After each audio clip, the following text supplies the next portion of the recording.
होली की आत्मा। बचपन से शहर में रहने वाला मनोज इस साल होली की छुट्टियों में अपने गांव दुर्गापुर वापस आता है, जहां उसे देख पूरा गांव खुशी से झूम उठता है। जब गया था तब इतना सा था और अब देखो कितना बड़ा हो गया है। हाँ सरपंच जी, जब मैं गया था तब आप भी बहुत जवान थे और अब देखो कितने बूढ़े हो गए हैं आप। चलो चलो, बढ़िया है।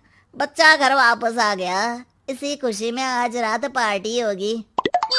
क्या बात है, गांव में भी पार्टियां होने लगी। वैसे अगर पार्टी की बात है तो आज क्यों सीधा होली पार्टी करते हैं। होली पार्टी की बात सुन चहल पहल में अचानक सन्नाटा छा जाता है, जिसे देख मनोज को कुछ अजीब लगता है। लेकिन तभी सरपंच बात पलट देता है। अब बहुत देर हो गई, चलो सब अपने घर चलो, पार्टी के बारे में कल सोचेंगे। मनोज भी मम्मी पापा के साथ घर आ जाता है, पर होली पार्टी और उस पर पूरे गांव की खामोशी वाली बात अभी तक उसके जहन से निकलती नहीं। पापा, होली पार्टी की बात पर सब चुप क्यों हो गए थे? अरे होगी उनकी कोई अपनी बात।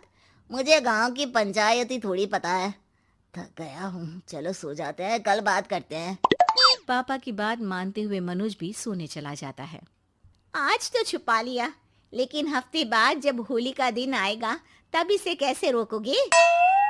अगली सुबह सूरज के साथ ही मनोज भी गांव घूमने निकल जाता है, जिस पर रास्ते में उसे अपनी ही उम्र के कुछ लड़के भी मिलते हैं, जिनसे दोस्ती कर अब वो उनके साथ घूमने लगता है।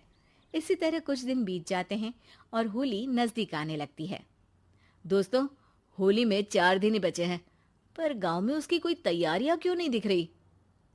क्योंकि यहाँ होली नहीं मनाई जाती। अरे पर ऐसा क्यों? वो राजा भूषण।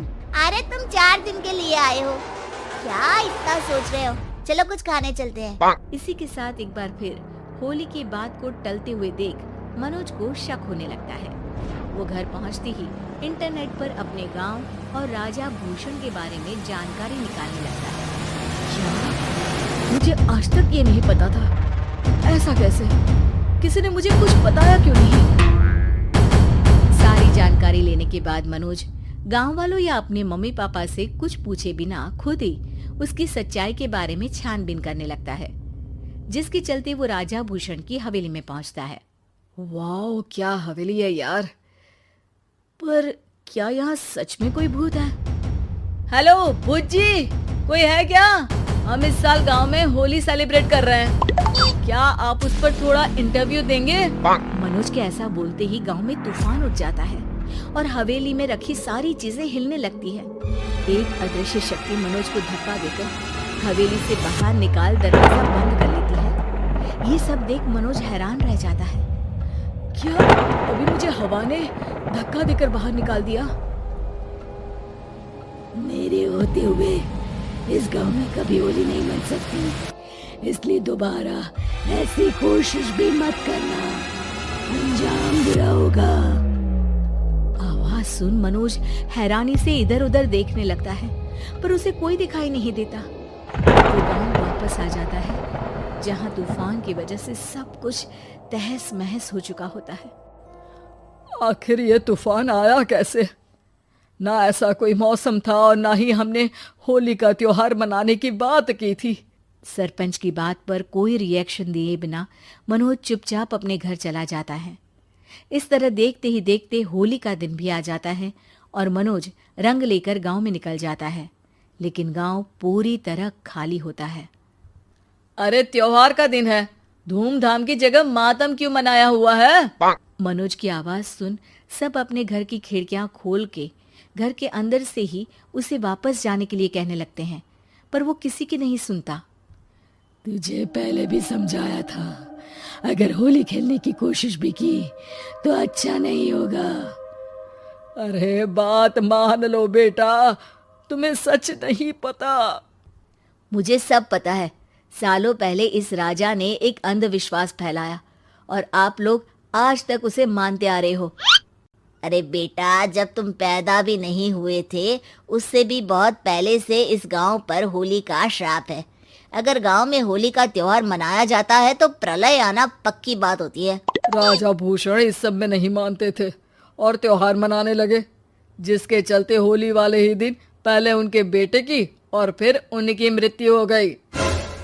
तभी से गांव की रक्षा के लिए उनकी आत्मा उस हवेली में रह रही है। सबकी बातें सुन मनोज उलझन में पड़ जाता है।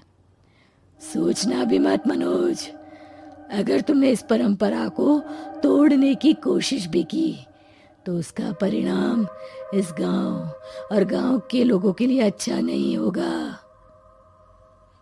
मुझे भी यकीन नहीं हो रहा कि आप लोग एक बेतुकी बात को मानकर सालों से रंगों के त्योहार को मातम की तरह मनाते आ रहे हो। मनोज किसी की कोई बात ना मानते हुए पूरे गांव में रंग बिखेर देता है, जिसके तुरंत बाद वहां तूफान के साथ बिजलियां गरजने लगती हैं। अचानक मौसम में ऐसा बदलाव देख जहां मनोज कंफ्यूजन में आ जाता है, वहीं गांव वाले डर से सहम जाते हैं।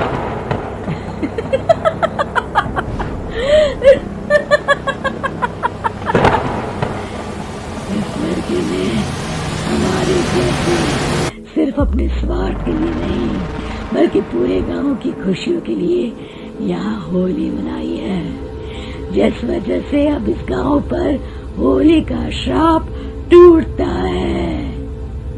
ऐसा बोलकर राजा का भूत वहां से गायब हो जाता है, जिसके बाद गांव के लोग धूमधाम से होली मनाते हैं।